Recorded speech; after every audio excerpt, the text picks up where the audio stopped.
すいません。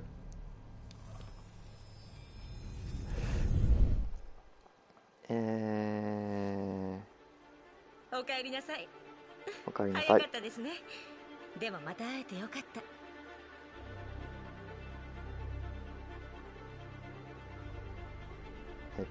これどうなってんだ。動画ライブ。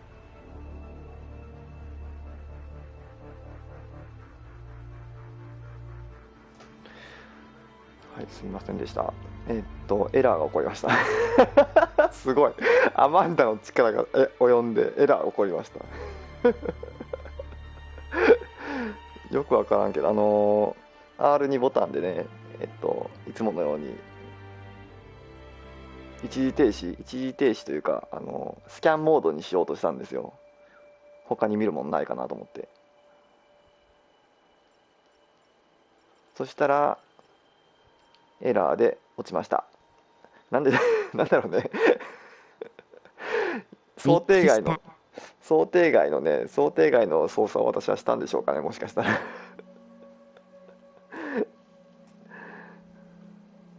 プログラム的にあそこで後ろ向いてスキャンするとは思わなかったみたいな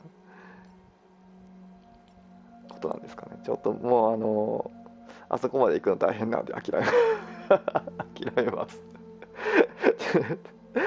気になる方は動画でも検索してみてください他の人は多分やってるでしょ。マーティン・ルーサー・キングの言葉です。気に入るかと思って。いや歌良かったですね。合唱聴けて良かったですね。この人も歌ってて、あとプロモーションビデオでルーさんも歌っている動画がありましたね。ルーさんはこのゲーム内では歌わないですけど。はい、ということで再開したもののもう終わってしまうんですけどあ、じゃあせっかくだからちょっとなんかサウンドトラックとか聞いてみる。ボーナスメニューにアクセスします。歌はあるんかな。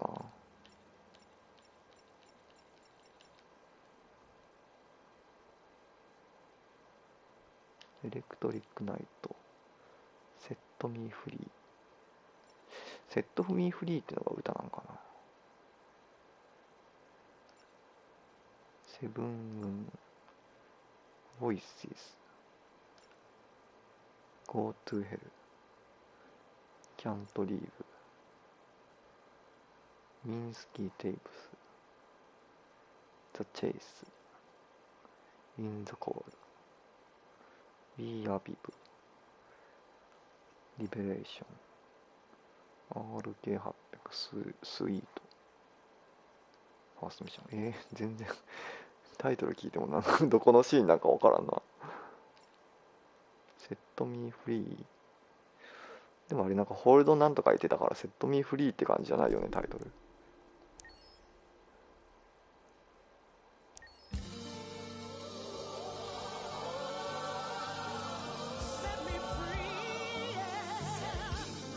何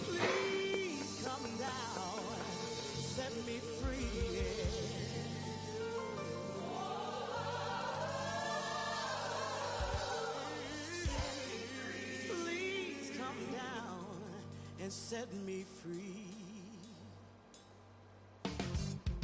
Sitting here, waiting for the world to come to me. I know I got what it takes, but the fear won't set me free. 何この曲この曲流れとった。あ、車の中で聞いたかな。カーオーディオでポップ聞けたのかもしれないですね。私が聞いたの覚えてるのはハンクがロックっぽい音楽流してたのとカーラルートのモニカじゃなくてなんだっけ、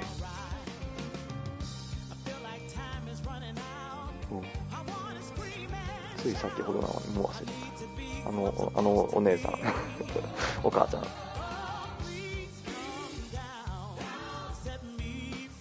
ローズローズの車の中でジャズを聴いてたなっていうのは覚えてるんですけど、この曲も流れてたかな。エレクトリックナイトは遊園地のとこやんね、多分。セブンムーン。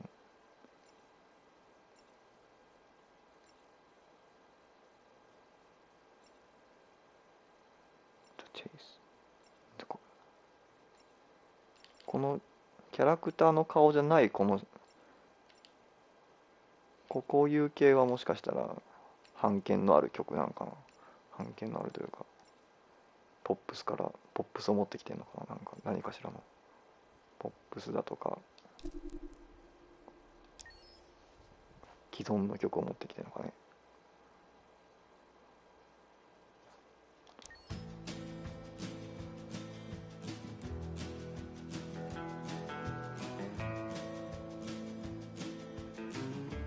私よく覚えてない曲流れてますけど、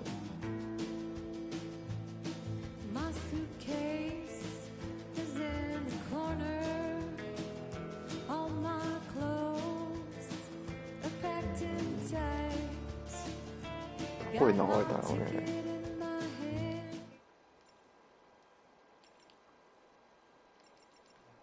ちょっとキャラクターの顔のある曲にそれならわかるかな、分かったりするんかな。 We are people。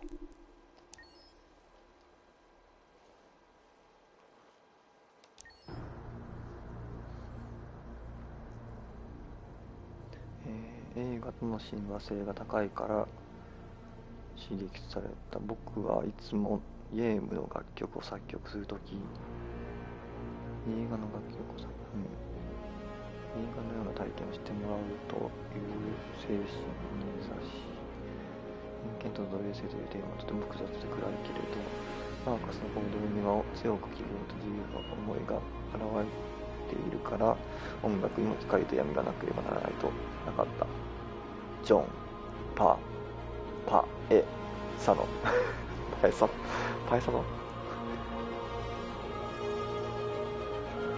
ああ、いいですね、いいですね。高まる感じある。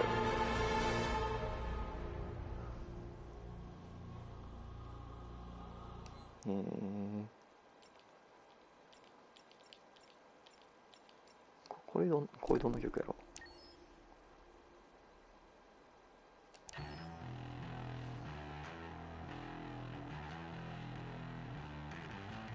デトロイト出身、みんなデトロイトのゆかりのあるアーティストなんやね。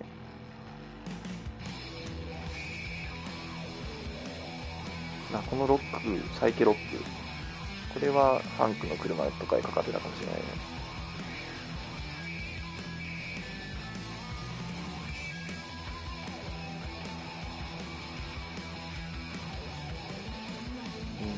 ミュージックアワード、デトロイトミュージックアワードでベストハードロックバンド賞、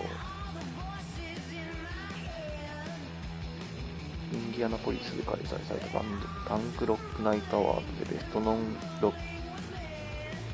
ローカルロックバンド賞を受賞した。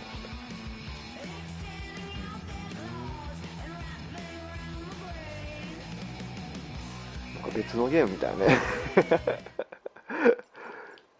そうっすか。はい、また後でじっくり聞いてみます。映像もちょっと見てみましょうか。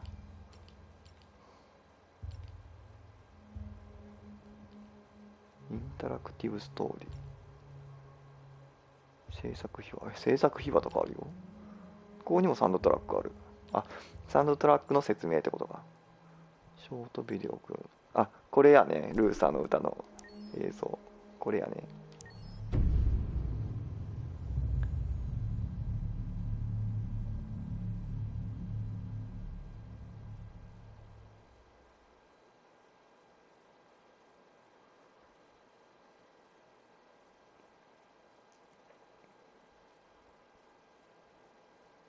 Hold on just a little while longer.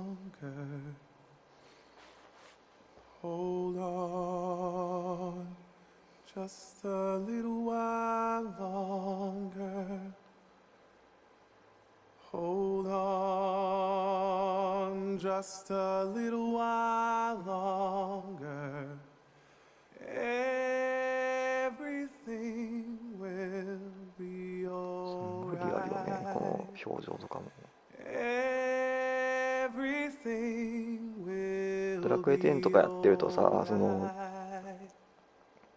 なんでしょうね、 Fight on just a イラスト little while longer. チックというか、 Fight on just a little while longer. まあリアルな部分もたまにあるんだけど、基本的にはアニメーションテイストというか、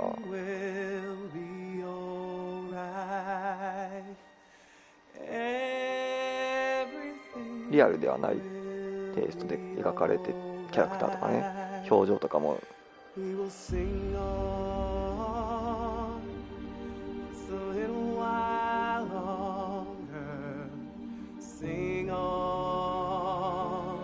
こういうのを見るとプレイステーション4ってすごいんだなって思うこんな細かい、繊細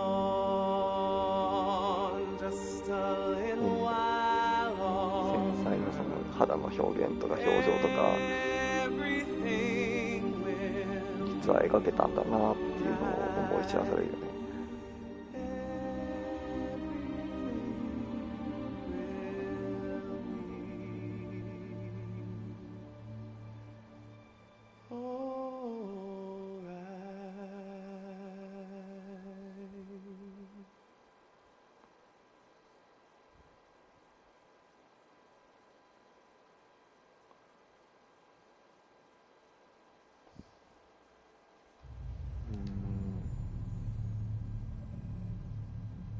ゲームエンジン、そう映像はレンダリングした後の映像ですけど、もともとはゲームエンジンで動かしてたと。ショートビデオか。ずらとことかあるんだ。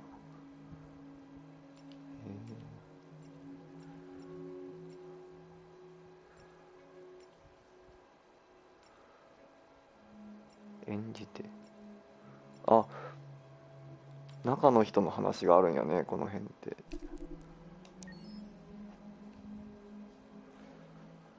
確かね、コナーじゃなくてマーカスとカーラはウィキペディアかどっかで見たことあるんですよ。ウィキペディアやったかな、なんかで演技してる人の顔を。 I wasn't terribly surprised they decided to make it because the fan response was so intense. So it makes sense that they would choose to do that after the enthusiasm. It was a challenge, and it was just an interesting thing to get my head around how to approach this character now as a different, much older person, and whether or not she had changed. And I'm very happy to say that with Detroit, I've had the opportunity to see Kara grow so much more than I ever expected. You do the housework, the washing, you cook the meals, and you take care of... God damn it, where the fuck's the light gone now? Alice! Alice! I mean, she starts out essentially how she does in Kara in a very, not robotic, but, you know, android, other way, and getting to take this journey where she becomes more and more human as it goes on. You know, and as an actor, that's a wonderful exploration in every way, whether it's how she sits, her posture, how her voice changes, how emotions change, and how much emotion is based on things like empathy and social experience. And so having, you know, as much material as I got with David to have this huge nuanced art was really incredible. Why couldn't we just be happy? This experience has been quite その中そのまんまやって思った。 I've had shooting film or TV or doing theater work.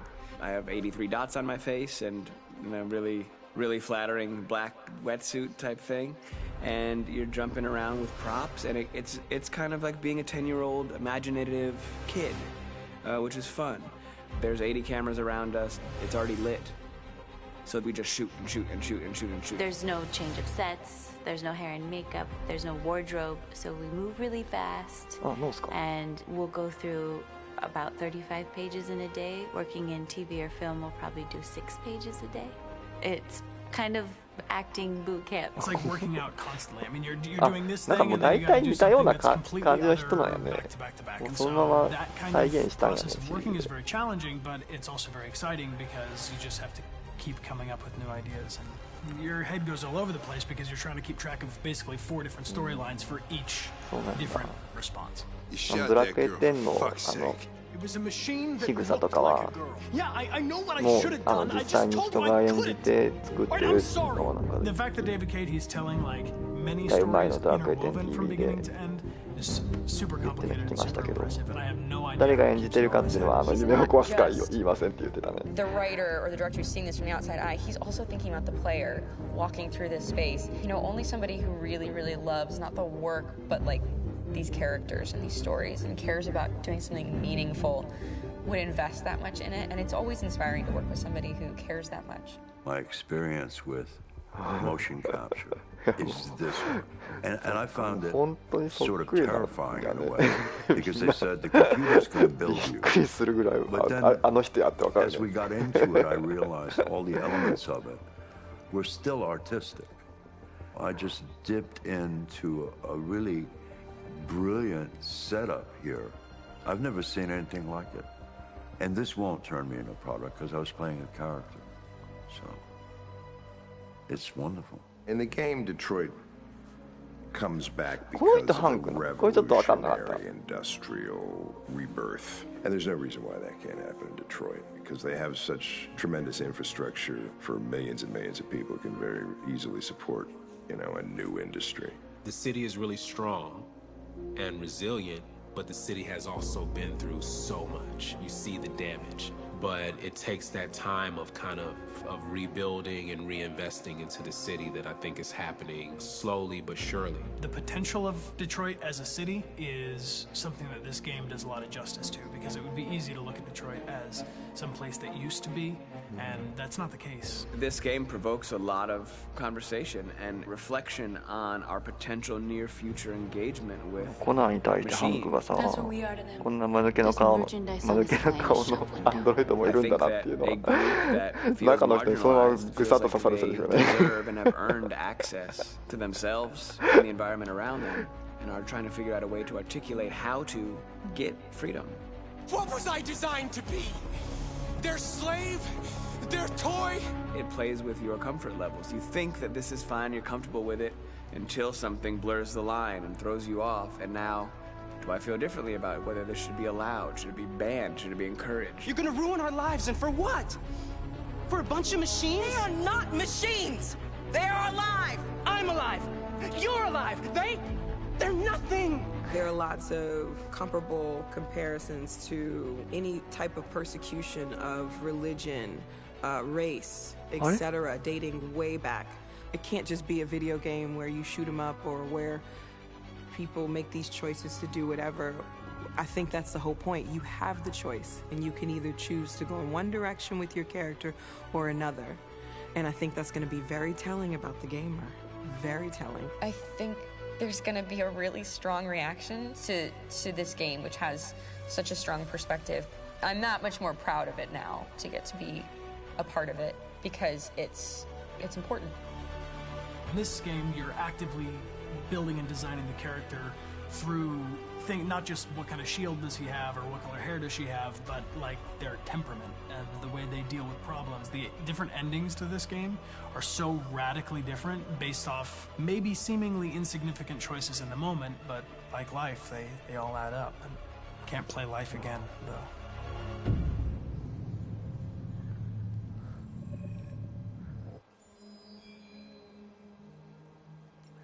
面白かったですね。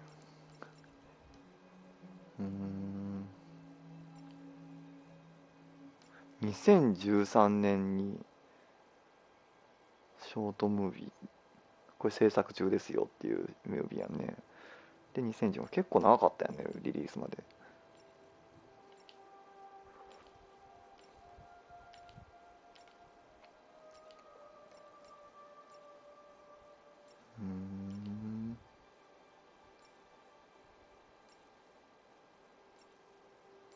うん、なんかありますかなんかありますかこれ見たいわっていうあれば見ますけど。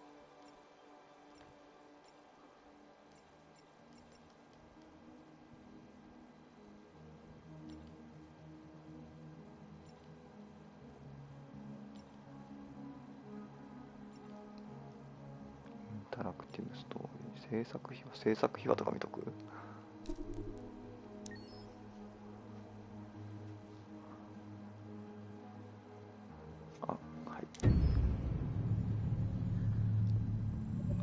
Detroit Become Human was produced over a period of 4 years. Here in Paris, we have a team of about 180 people. And to that, we need to add also all the outsourcing with our partners in the Philippines, in China, Vietnam, and in India.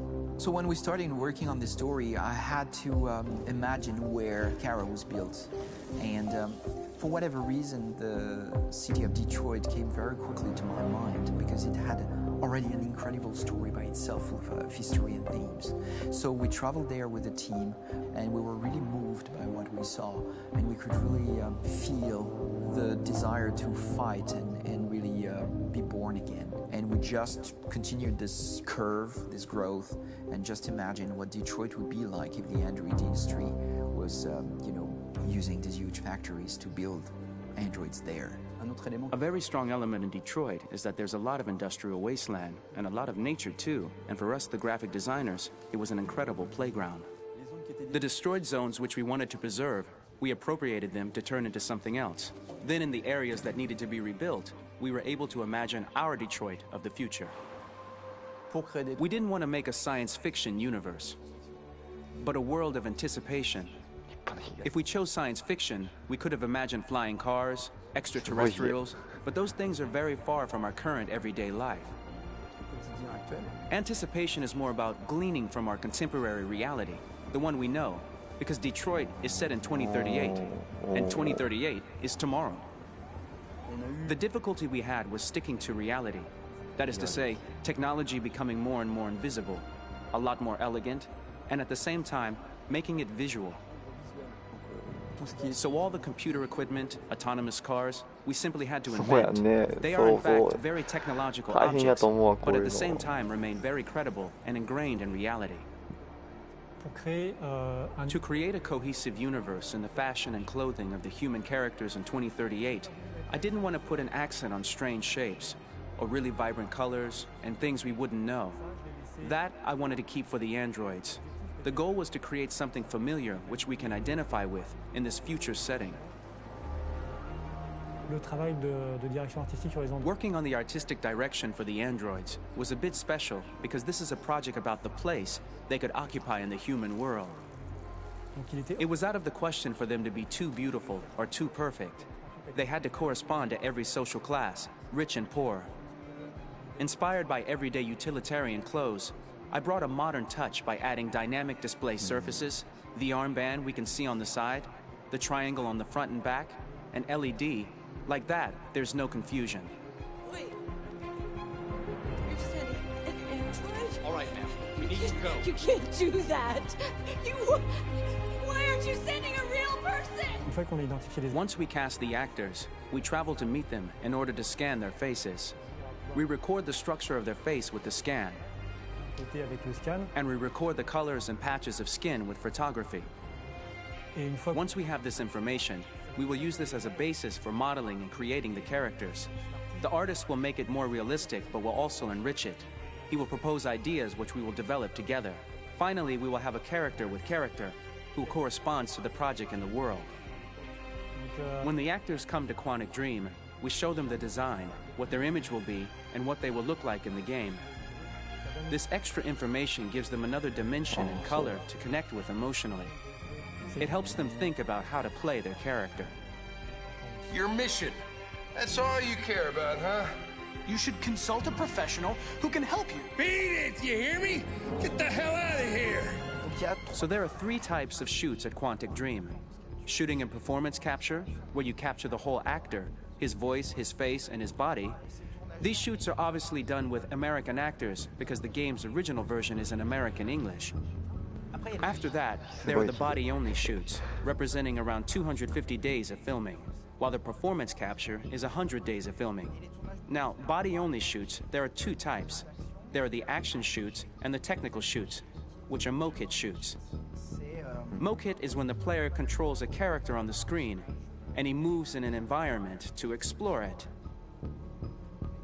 This is of particular importance at Quantic Dream, and therefore we shoot a lot to offer a unique context for each scene and each character.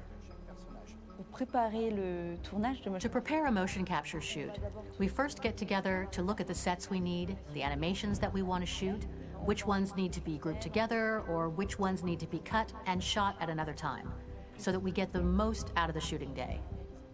This often means shooting scenes out of order, especially those with big props or accessories, like a big car, for example. So we shoot all the animations related to that particular prop first.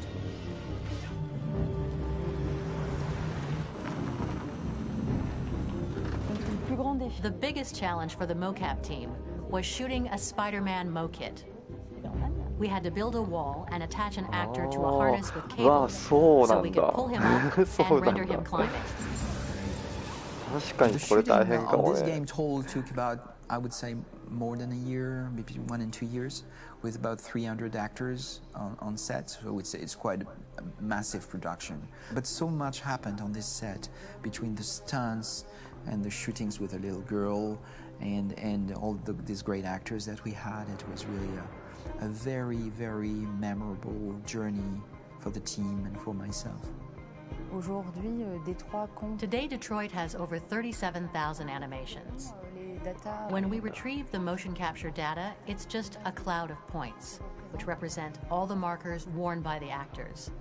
From this cloud of points, we have a phase called retargeting, which gives us a skeleton. This skeleton will be applied to the characters of the game. There is still work to be done, but this gives us the main movements. Since we are working on something very realistic, we must recognize the actor and also recover all the emotion he expresses in his performance.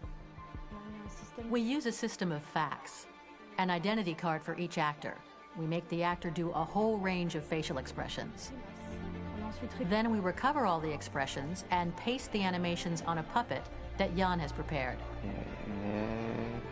I then recover and refine these poses. I might stretch the lip, reinflate a cheek, tiny details that make the finished product really capture the actor. Because of the nature of our mocap system today, when we receive the animations, we're missing eye movements, and so the character has that dead look. He really has no eyes, so then it's a big part of the work for the animators to find the regard of the actor in relation to his position, in relation to the body, etc. It was crazy when I saw the newest model for Kara, because they've been working on it and working on it, and this was the first time I literally jumped in my seat. It not only looked so much like me, it was the fact that it looked so lifelike. It wasn't that it looked just like it was a camera, it was something else, you know, but it looked alive. It's exciting, and it's kind of terrifying. Game after game, we learned the rules of optics and filming, and our goal with Detroit Become Human was to have cameras that would actually emulate the optics of a real physical camera. So basically dealing with real-world imperfections was our main task, and just to make cameras look as real as we can. Once the animations are shot and processed by the animation department, integrated and polished, we film them. That is to say, we really do a mise en scène, as in cinema. The real difficulty of our job is to know if these cameras are telling us something. Are they in the emotion of the scene? Do they describe exactly what the action must convey, what must be felt?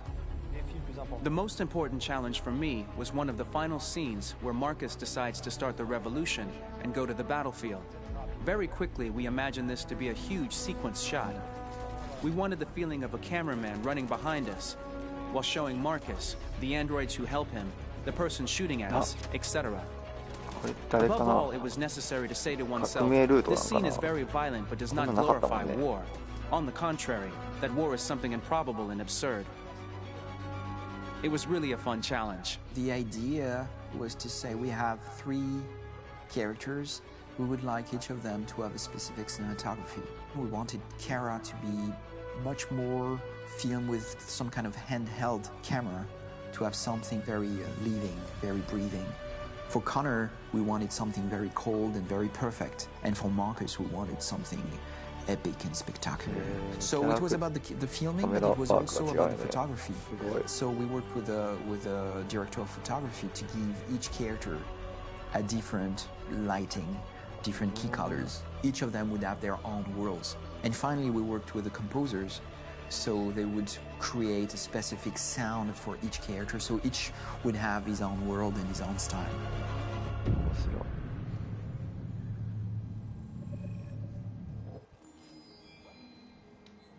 このね、ここのクロエのね目の動きがね、たまにね、こっちをスキャンしてるような動きがあって、こういう風にね見てるんよ。こういう表現すごいなって思う。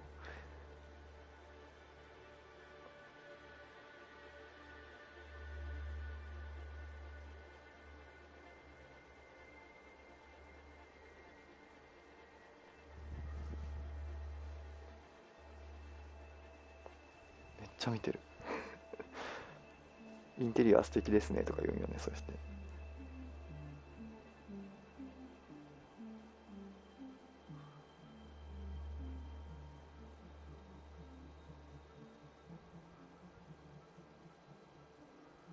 何も言ってくれへんけど、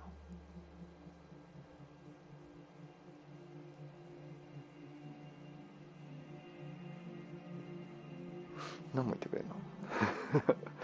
何にも話してくれん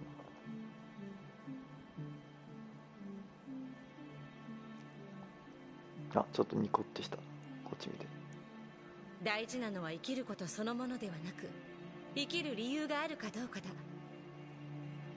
これはフランスの作家ジャン・ジオーノの言葉です。はい。ちょっと口角上がったよね。でしばらくすると口角が下がらない。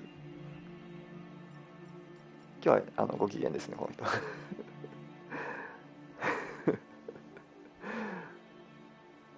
すんごい無表情になるからね、時々無になるよね。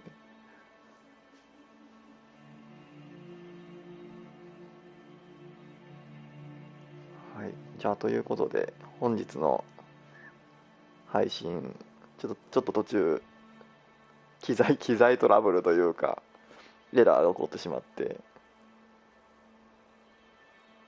ラスボスアマンダの脅威がすごかったんやけどさすがラスボスでした。は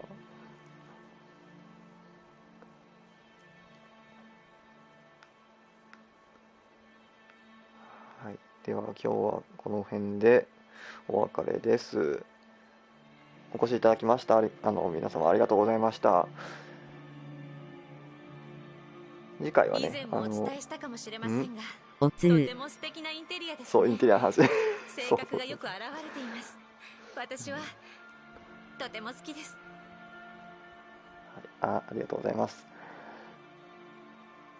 またね、別ゲームちょっといつになるかわからないですけれど、ドラクエ10の配信は多分近々やることになるかと思います。そちらでまたお会いできればと思います。ではこの辺で失礼します。またですな。